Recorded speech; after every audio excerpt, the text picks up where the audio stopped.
आप सभी लोग, विपक्ष के लोग बहुत बोले थे कि डोनाल्ड ट्रंप ने ऑपरेशन सिंदूर के बाद भारत पाकिस्तान की मध्यस्थता की बात कही थी और इसको लेकर हमारे विरोधी बहुत उछल उछल के बोल रहे थे। तो 11 मई 2025 को डोनाल्ड ट्रंप ने यह भी बोला था कि 1000 ईयर से इंडिया और पाकिस्तान के बीच की लड़ाई है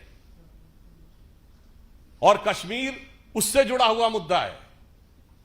तो मैं पूछना चाहता हूं, इन लोगों में से किसी ने सवाल किया कि 78 साल पहले बना हुआ देश में 1000 साल पुरानी लड़ाई क्यों है?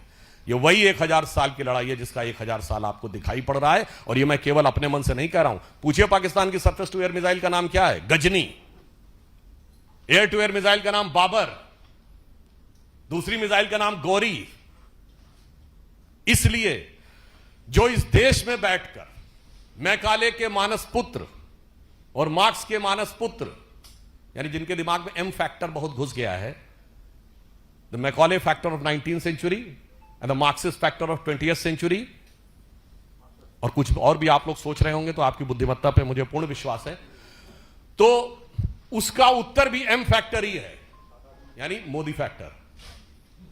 जो मोदी जी ने आज इस विषय पे अपने विचारों की अभिव्यक्ति की है, राष्ट्र को उसे समझने की आवश्यकता है।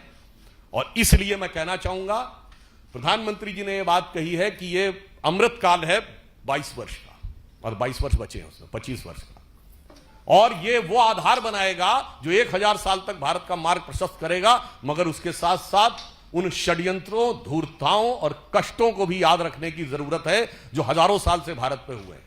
जो लोग ये कहते हैं कि मुगल आक्रमणकारियों के दौर में भारत में क्या क्या हुआ, तो उनके मैं बहुत डिटेल में नहीं जाना चाहता, सिर्फ इतना बता देना चाहता हूं कि एंगस, जो प्रोफेसर आरजी रमल ने डिवो साइट बनाई है, जिन्होंने वर्ल्ड की हिस्ट्री का पूरा किया है, कब कब कितने लोग मारे गए, उसमें तुगलक के दौर में कितने मारे गए, खिलजी के दौर में कितने लाख मारे गए, मुगल के दौर में कितने मारे गए, कुल मिलाकर उन्होंने 60 मिलियन से 80 मिलियन लोगों के मैसेकर की बात कही है।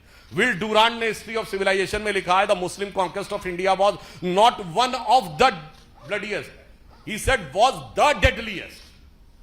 कर्नल जेम्स टॉड ने लिखा है annals and antiquities of Pakistan of Rajasthan में कि जब अकबर ने कैप्चर किया तो उसने 2980 किलोज के जनेऊ तोले।